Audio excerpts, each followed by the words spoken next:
Selanjutnya adalah pasal yang ke-9. Pasal yang ke-9 adalah kecakapan sebagaimana dimaksud dalam pasal 5, terdiri atas yang pertama kecakapan umum dan yang kedua adalah kecakapan khusus. Yang selanjutnya adalah pasal ke-10. Yang pertama, kegiatan pendidikan kepramukaan dilaksanakan dengan menggunakan sistem AMONG. Yang kedua, sistem AMONG merupakan proses pendidikan kepramukaan yang membentuk peserta didik agar berjiwa merdeka, disiplin, dan mandiri dalam hubungan timbal balik antar manusia.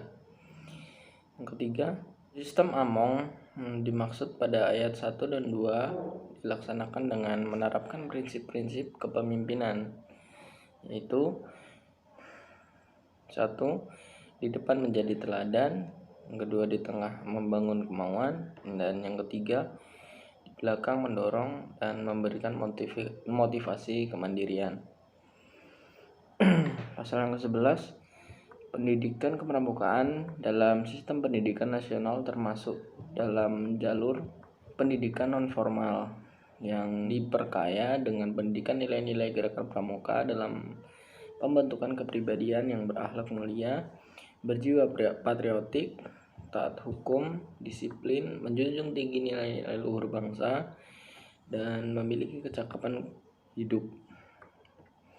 Pasal yang ke-12 adalah jenjang pendidikan kepramukaan terdiri atas jenjang pendidikan. Yang pertama siaga, yang kedua penggalang, yang ketiga penegak, dan yang terakhir adalah pendega.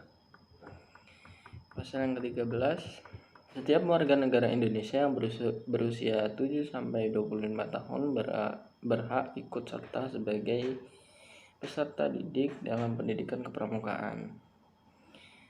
Yang kedua, peserta didik sebagaimana dimaksud pada ayat 1 terdiri atas pramuka siaga, pramuka penggalang, pramuka penegak, dan pramuka pandega.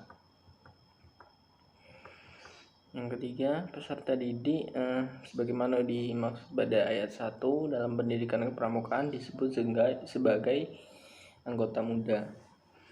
Pasal yang ke-14 adalah yang pertama, tenaga pendidik dalam pendidikan kepramukaan terdiri atas pembina, pelatih, pamong, dan instruktur. Yang kedua, tenaga pendidik sebagai yang dimaksud pada ayat 1 harus memenuhi persyaratan standar tenaga pendidik. Yang ketiga, tenaga pendidik sebagaimana dimaksud pada ayat 1 dalam pendidikan kepramukaan disebut sebagai anggota dewasa.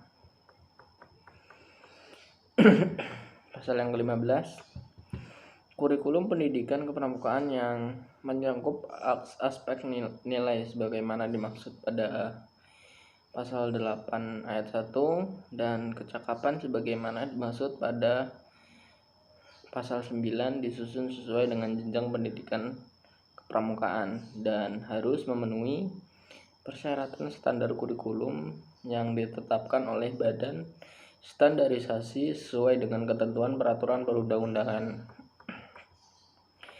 Pasal yang ke-16, satuan pendidikan kepramukaan terdiri atas yang pertama gugus depan, dan yang kedua adalah pusat pendidikan dan pelatihan.